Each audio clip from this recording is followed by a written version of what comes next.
Well, well, what do we have here? Welcome to the Inscentive Collection. I'm your host, Brandon. Let's get into this. Bam! Okay, listen, we just got the sample. It ain't nothing that's all that crazy. Usually I got a bottle and it's like, but no, not today. Okay, listen, we're gonna make do, all right?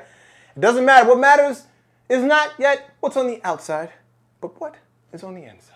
And this, ladies and gentlemen, is a masterpiece, aka Francis Kurkdjian's Grand Soir. I said grand. Grand Soir, okay? If you're French, Grand Soir, or however the lady said it over the computers. Listen, Francis Kurkdjian is my favorite perfumer. He makes very powerful ideas into what would seem one-note fragrances. Now, depending on how you're looking at that, it could be, oh, well, you know, I like fragrances that develop and great. But sometimes it's really, really nice to have a fragrance that just does the damn job of what it's trying to accomplish and nothing else. No stops. We're going from here to Disneyland. No bathroom breaks. You better hold it. And we're starting in New York. Okay? That's what this is. And I'm a big fan. I love it. I'm a big fan. I love his fragrances. And this is no exception. So let's get into it. Now, obviously, I don't have the atomizer. I like the atomizer. I like the bottles. I like to talk about those things because it can give you an inside idea of that house, what they value, and just how they present their projects, their ideas, their fragrances. And that, to me, as a designer, is really freaking cool. Okay, but I don't have that. But bam! Here's about an image right here of what it looks like. They all look the same. It reminds me kind of like a Tom Ford bottle. Very identifiable, but less bold.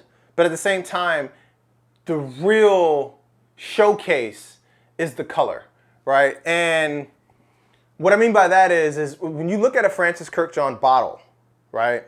You get this very murky, dense, mysterious, cloudy. You know, maybe not cloudy. They're very clear, but you get this presentation of something that is of high quality, in my opinion. It's not going to give you some off tan white or whatever. No, powerful, distinct,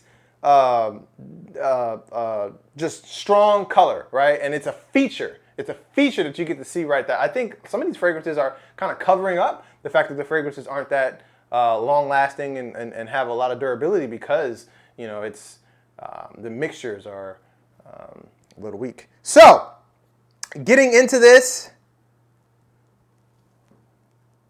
Now, this is a sample, right? And there's no atomizer, so I gotta be careful.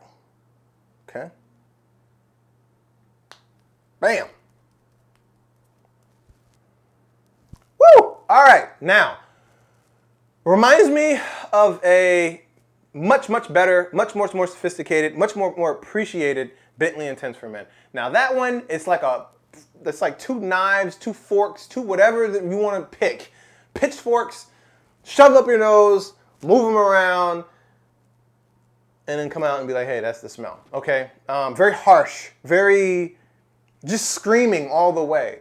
This is packaged into a very it's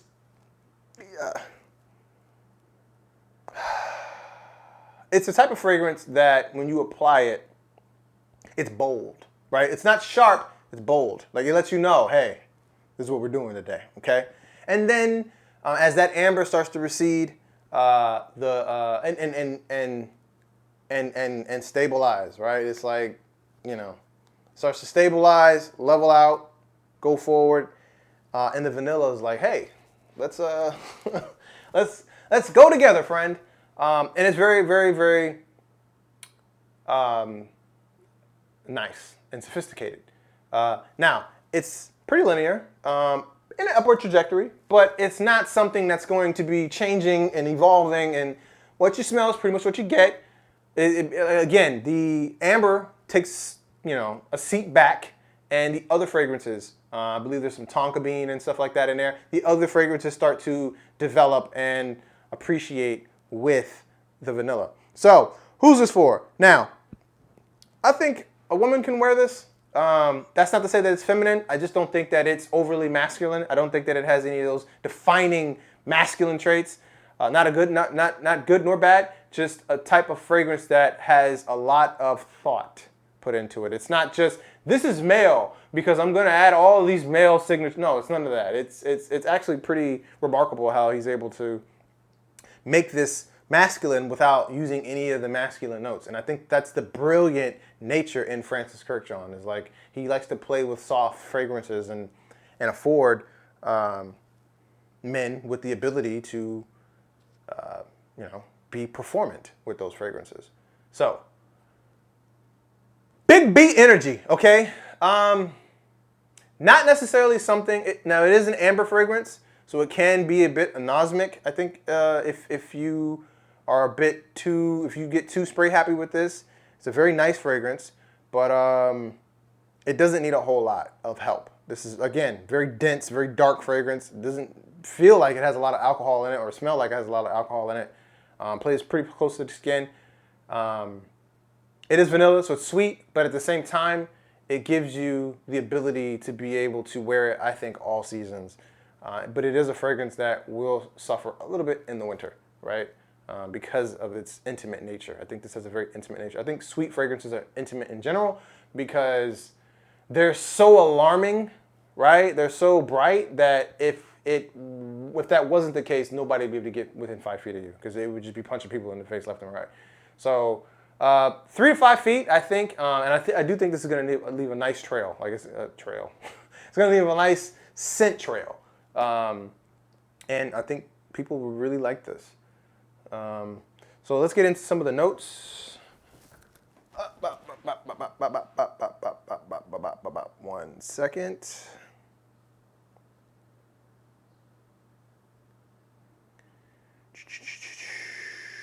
You got benzoin siam, you got vanilla, you got Spanish labdanum, you got Brazilian tonka bean, lavender, and Venezuelan tonka bean.